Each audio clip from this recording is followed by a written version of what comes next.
Israel अपने पुराने record पर कायम है। इसराइल के एक सैनिक ने बदले दुश्मनों के बदले 10 सैनिक, लेकिन हालात यह है कि लेबनान बॉर्डर पर जंग में इसराइल के सिर्फ 7 सैनिक ही मरे हैं, लेकिन हिजबुल्लाह के करीब 70 लड़ाके मारे जा चुके हैं। इसराइल ने चारों तरफ ऐसा गदर मचा रखा है कि अब कतर के अमीर खुद अपने महल से बाहर निकल आए। शांति की स्थापना के लिए कई मीटिंग्स का दौर भी शुरू हो चुका है।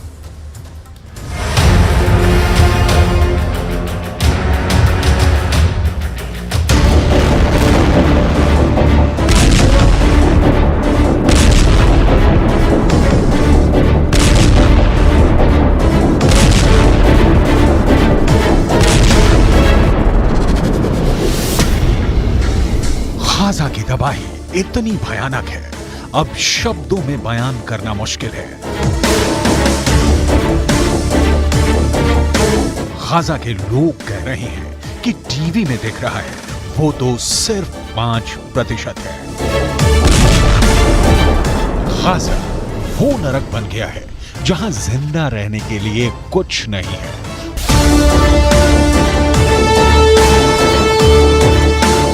गाजा की हालत क्या है, ये समझने के लिए आपको कुछ तथ्य बताना बेहद जरूरी है। इजरायल ने गाजा को एक बारूद का रेगिस्तान बना दिया है, जहां पर हर जगह सिर्फ लाइन और सिर्फ लाइन ही नजर आ रही है। एक फिलिस्तीनी अखबार ने अपनी रिपोर्ट में लिखा है, गाजा में एक नल से 20,000 लोग पानी पी रहे हैं। इसकी वजह क्या है? आखिर क्यों गाजा में पानी का अकाल पड़ गया है, आपको आगे दिखाएंगे।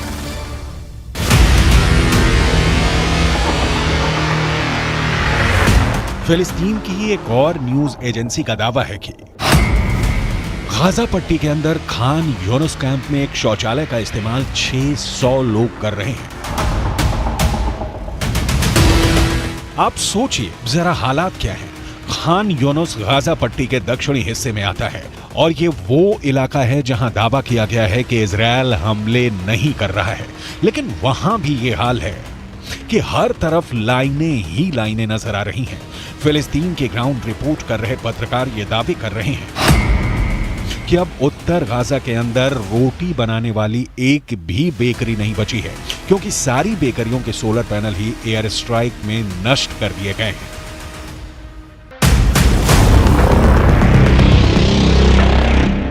सोचिए जरा हालात क्या बने हुए हैं, जहां एक एक रोटी के निवाले के लिए लोग लड़ रहे हैं।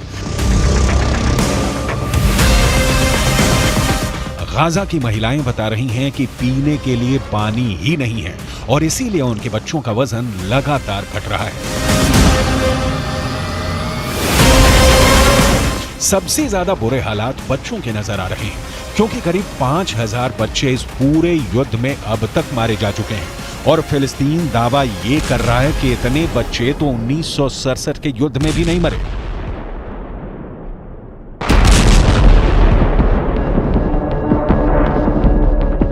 हालात क्या है, ये इन तथ्यों की रोशनी में बहुत आसानी से समझे जा सकते हैं, लेकिन ऐसे में कतर ने अब किसी तरह युद्ध विराम की कोशिश शुरू कर दी है।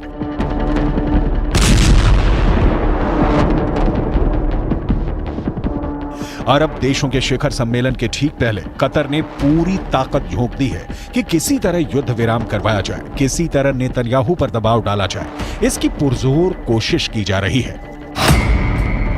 अमेरिका ने पहले ये घोषणा कर दी थी कि गाजा पट्टी के अंदर 4 घंटे का मानवीय विराम रहेगा, यानी 4 घंटों के लिए कोई गोलीबारी नहीं होगी और लोग उत्तर गाजा से दक्षिण गाजा की तरफ जा सकेंगे। लेकिन अब नेतन्याहू ने यह साफ किया है कि इजरायल की तरफ से कोई भी युद्ध विराम नहीं किया गया है।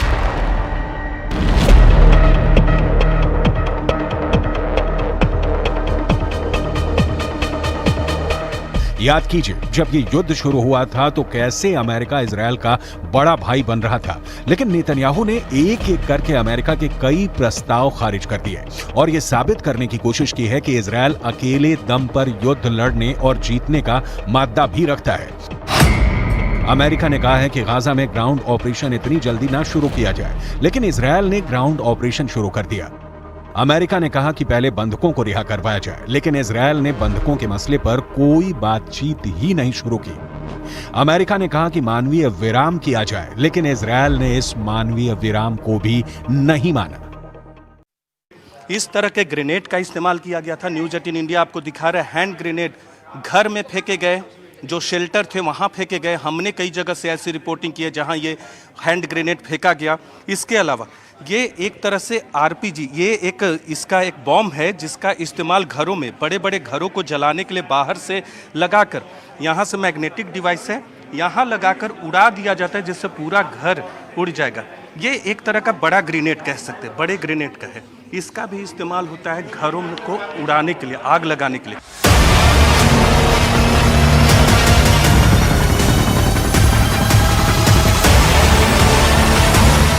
इजरायल बहुत बेरहमी और क्रूरता के साथ हमास का सर्वनाश कर रहा है और इसमें सबसे बड़ा नुकसान गाजा पट्टी के लोगों को भी झेलना पड़ रहा है।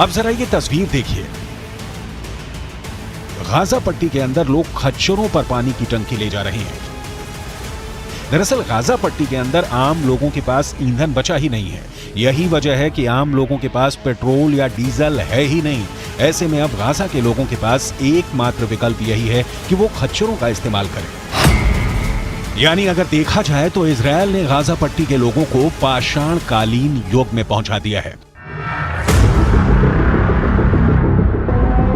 इसी तरह गाजा पट्टी के अंदर लोगों के पास कपड़े धुलने के लिए भी पानी नहीं है। लिहाजा हालात ये हैं कि आज गाजा पट्टी के लोग समंदर के किनारे, समंदर के खारे पानी से ही कपड़े धोने के लिए मजबूर हो चुके हैं।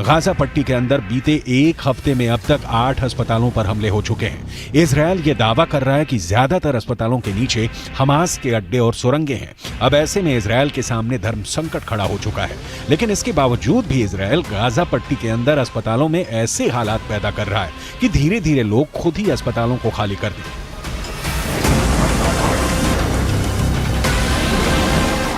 एक फिलिस्तीनी अखबार में एक खबर छपी है कि फिलिस्तीन के एक अस्पताल के सर्जन ने दावा किया है कि अस्पतालों में एनेस्थीसिया नहीं है, इसीलिए बगैर सुन्न किए ही सर्जरी की जा रही है।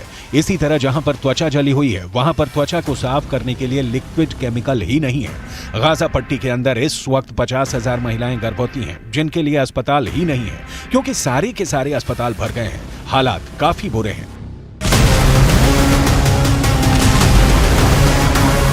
इजरायल पर यह आरोप लगाए जा रहे हैं कि वो गाजा पट्टी के लोगों को सिनाई द्वीप में भेजना चाहता है, इसीलिए उसने लगातार मानव जीवन के उपयोग में आने वाली चीजों को खत्म किया है।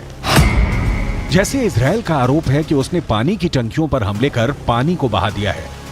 जबालिया कैंप की एक ऐसी पानी की टंकी पर एयर स्ट्राइक की गई है जहां से 60,000 लोगों को पीने का पानी मिल रहा था।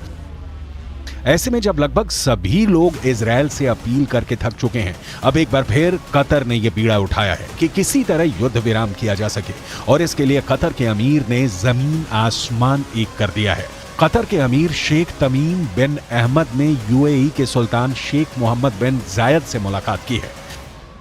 हमास के सर्वोच्च नेता इस्माइल हनिया ने अपनी लोकेशन बदली है और वो मिस्र पहुंच चुका है, जहां उसकी मुलाकात मिस्र के राष्ट्रपति अल सीसी से संभावित है। मिस्र में कतर के अमीर भी पहुंच चुके हैं। यानी अगर देखा जाए तो इजिप्ट के अंदर कतर के शासक, इजिप्ट के शासक और इस्माइल हनिया एक साथ हैं, और कतर के अमीर ने यूएई के सुल्तान से पहले ही मुलाकात की है। इस हलचल से पता चल रहा है कि कोई बड़ा घटनाक्रम जल्द ही गाजा में हो सकता है। इजरायल के प्रधानमंत्री नेतन्याहू पहले ही ये कह चुके हैं कि जब तक सारे के सारे बंधक नहीं रिहा होंगे तब तक युद्ध विराम नहीं होगा। सवाल ये उठता है कि क्या इजिप्ट में युद्ध विराम पर कोई चर्चा होने वाली है, क्योंकि कतर और इस्माइल हानिया पहले भी ये कह चुके हैं कि अगर बंधक रिहा हों तो हालात बेहतर हो सकते हैं। सबसे बड़ी बात यह है कि इजरायल के प्रतिनिधि पहले भी संयुक्त राष्ट्र के अंदर यह बयान दे चुके हैं कि अगर कतर चाहे तो बंधक संकट आसानी से सुलझ सकता है। क्या इजरायल और अमेरिका का कतर पर यह दबाव अब रंग लाने वाला है?